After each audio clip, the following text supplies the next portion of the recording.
Hello बच्चों। यहां लिखा गया है two sources of sound are moving in opposite direction with velocity v1 and v2. v1 is greater than v2. Both are moving away from the stationary observer. The frequency of both sources are 1700 hertz. What is the value of v1 minus v2 so that beat frequency heard by the observer is 10 hertz. Clear. Velocity of sound दिया है v1 और v2 दोनों velocity of sound से कम है, क्योंकि यहाँ पे Doppler effect applicable ही तभी होता है जब सोर्स ऑब्जर्वर सबकी वेलोसिटी साउंड से क्या हो, कम हो। क्लियर। तो यहाँ पे डायग्राम बनाते हैं हम लोग। ये स्टेशनरी आपके पास ऑब्जर्वर है, बोला है ऑब्जर्वर स्टेशनरी है, ये ऑब्जर्वर स्टेशनरी हो गया। एक सोर्स हम लोगों के पास जिसको हम लोगों ने कुछ भी मान लिया S1, ये इधर भाग रहा है V1 से,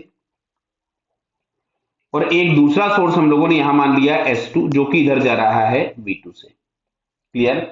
अब यहाँ पे हम दोनों की फ्रीक्वेंसीज निकालेंगे और उसका डिफरेंस हम लोगों को दिया गया है 10 हर्ट्ज। तो जो दोनों रिसीव्ड फ्रीक्वेंसी होंगी उनका डिफरेंस जो होगा उसको बीट्स फ्रीक्वेंसी बोलेंगे, और वो दिया है 10 हर्ट्ज। क्लियर। तो अगर मैं यहां से लिखता हूं एफ एपरेंट 1, तो देखो बेटा ये वाला डायरेक्शन पॉजिटिव हो जाएगा। क्यों? साउंड का डायरेक्शन पॉजिटिव होता है और साउंड जाएगा सोर्स टू ऑब्जर्वर। तो अभी जो वेलोसिटी v1 है ये आपके पास निगेटिव सेंस में आएगी। तो F apparent is equal to F actual v minus V O, observer rest पे था, अपॉन v माइनस वीएस, तो माइनस ऑफ माइनस हो जाएगा प्लस। क्लियर। अच्छा, यहां से अगर हम लोग निकालते हैं एफ एपरेंट 2, तो इसके लिए हम लोग लिखेंगे एफ एक्चुअल। अब अच्छा देखो, यहां भी सोर्स टू ऑब्जर्वर, ये वाला डायरेक्शन आपके पास कैसा हो जाएगा, पॉजिटिव हो जाएगा। अगर हमारे पास किसी भी डॉपलर इफेक्ट में एक से ज्यादा सोर्स दिए होते हैं तो हम लोग एक एक करके ही सॉल्व करते, सबको साइमल्टेनियसली नहीं, जैसा कि मैं यहां कर रहा हूं। फिर से हम लोग लिखेंगे v minus V O upon v minus V S, तो माइनस ऑफ माइनस हो जाएगा प्लस। तो ये हम लोगों के पास आ गया। क्लियर। अब बोला गया इन दोनों का डिफरेंस। अब अच्छा देखो, यहाँ पे इन्होंने लिखा है वेरी मच लेस देन, तो वेरी मच लेस देन में मतलब कुछ ना कुछ ये चाहते हैं कि कुछ बाइनोमियल अप्रोक्सीमेशन टाइप की चीज हम लोग यूज करें। तो मैं इसको ऐसा ही लिख रहा हूं एफ एक्चुअल। यहाँ पे v तो ऊपर था ही, नीचे में से मैंने v कॉमन निकाल लिया, तो यहां से मिलेगा 1 प्लस v1 अपॉन v की होल पावर 1 बराबर है, ये -1 मैंने इसलिए लिख दिया क्योंकि अगले स्टेप में मैं इसको ऊपर ले जाऊंगा। अब यहां से v से v कैंसिल हो गया, तो अब यहां से हम लोगों के पास मिलता है ये f actual into 1 plus V1 upon v की होल पावर -1। अब ये लिखा है 1 प्लस एक्स की पावर n, तो 1 प्लस एक्स की पावर n के एक्सपेंशन में यदि x बहुत छोटा होता है तो उसको 1 प्लस nx लिख के हम छोड़ देते हैं। ये हो जाएगा f actual into 1 minus V one upon V, ये आ गया f एपरेंट 1। अच्छा, ऐसे ही अगर हम यहाँ पे एफ एपरेंट 2 लिख दूं, मैं डायरेक्टली लिख दूं, तो एफ एपरेंट 2 हम लोगों के पास मिलेगा F actual 1 minus v2 upon V. बेटा समझ में आ रहा है? ये vs यहाँ पे लिखा है हमने, ये v2 होगा, सोर्स की वेलोसिटी v2 होगी, तो 1 माइनस v2 अपॉन वी। और तुमसे बोला है इन दोनों का जो डिफरेंस है, तो इन दोनों का जो डिफरेंस है, तो इसको मैं एक बार ऐसा और लिख लेता हूं। इसको मैं क्या ऐसा लिख सकता था, एफ एक्चुअल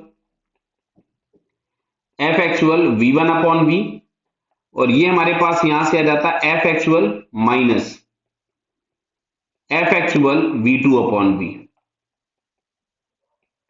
इन दोनों का हम डिफरेंस निकालें, बराबर समझ में आ रहा है? तो इन दोनों का जो डिफरेंस हम लोगों के पास आएगा, तो मैंने यहां से लिखा F apparent 2 minus F apparent 1, तो ये हम लोगों के पास यहां से मिलेगा एफ एक्चुअल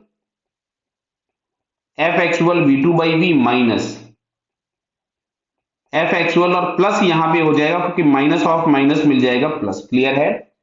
तो यहां से हम देखें तो ये एफ एक्चुअल जो प्लस माइनस था ये तो कैंसिल हो गया, इन दोनों में से मैंने F actual upon V common निकाल दिया, यहां ब्रैकेट में हम लोगों के पास मिलेगा v1 माइनस वी2, और v1 माइनस वी2 की ही वैल्यू आपसे पूछी है, ये दिया हुआ है 10, बीट फ्रीक्वेंसी दी गई है 10।